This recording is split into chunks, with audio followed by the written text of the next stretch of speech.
வணக்கம். சற்று முன் கிடைக்கப்பெற்ற மிக முக்கியமான செய்தி ஒன்று வெளியாகியுள்ளது. 2026 சட்டசபை தேர்தலுக்கு முன்பாக செந்தில் பாலாஜி அவர்கள்தான் கரூர் சம்பவத்தின் மிக முக்கிய குற்றவாளி என்பதை சிபிஐ துறையினர் விசாரணையின் முடிவில் வெட்டு வெளிச்சத்திற்கு கொண்டு வரும் என்று தமிழக வெற்றிக் கழகத்தின் 3வது ஆண்டு விழாவின் பொழுது தமிழக வெற்றிக் கழகத்தின் தலைவர் விஜய் அவர்கள் பேசியிருப்பதாக நிர்வாகிகளிடம் இருந்த தகவல் தற்பொழுது கிடைக்கப்பெற்றுள்ளது.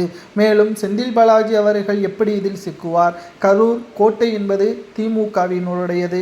செந்தில் பாலாஜி அவர்கள் பற்றி பேசினால் திமுக கரூர் கோட்டையில் வெற்றியடைய முடியாது என்ற காரணத்தினால் செந்தில் பாலாஜி அவர்கள் பற்றி பேசும்பொழுது அந்த கூட்டத்தில் அசம்பாவிதங்கள் நடைபெற்றதாக தகவல்களும் கிடைக்கப்பெற்றுள்ளது.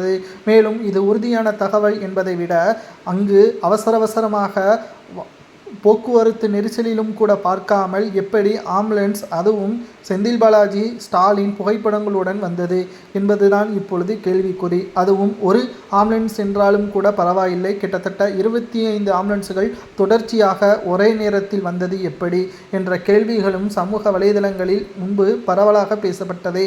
ஆனால் சிபிஐ துறை அதிகாரிகளும் இந்த விசாரணையை தீவிரப்படுத்தியுள்ளனர். செந்தில் பாலாஜி அவர்கள்தான் தற்பொழுது இதன் மிக முக்கியமான நபராக இருக்குமேயானால் இதன் பின்னணியில் பல திமுகவின் நிர்வாகிகளும் சிக்குவார்கள் என்ற தகவலும் தற்பொழுது கிடைக்கப்பெற்றுள்ளது. 2026 சட்டசபை தேர்தல் நடைபெறுவதற்கு இன்னும் 2 மாதங்களே இருக்கக்கூடிய நிலையில் அரசியல் களத்தில் மிகப்பெரிய ஒரு திருப்புமுனையாக இந்த கரூர் சம்பவ வழக்கு மாறும் என்ற தகவலும் தற்பொழுது கிடைக்கப்பெற்றுள்ளது. 2026 சட்டசபை தேர்தல் அரசியல் களத்தில் ஒரு மாற்றத்தை 4 முனை போட்டி என்று தமிழகத்தில் இதுவரை அல்லாத ஒரு தேர்தலாக பார்க்கப்படுகிறது. விஜய் அவர்களது அதிகாரங்கள் அனைத்தும் இந்த தேர்தலில் மக்கள் மத்தியில் வெற்றியடையக்கூடிய வகையில் மாறினால் திமுக 50 ஆண்டுகால ஆட்சி என்பது கேள்விக்குறியாக மாறும். 50 ஆண்டுகால திமுக ஆலமரம் என்பது கேள்விக்குறியாக மாறும்.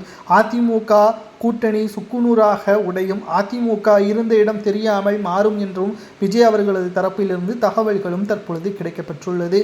கரூர் வழக்கு பொறுத்தவரைக்கும் நிச்சயம் ஆதாரங்களுடன் சிபிஐ துறையினர் விசாரணையை முடிப்பதற்கான ஏற்பாடுகளை செய்திருப்பதாகவும் இதில் நிச்சயம் செந்தில் பாலாஜி உள்ளிட்ட பலருக்கு நெருக்கடிகள் வரலாம் என்ற தகவலும் தற்பொழுது கிடைக்கப்பெற்றுள்ளது.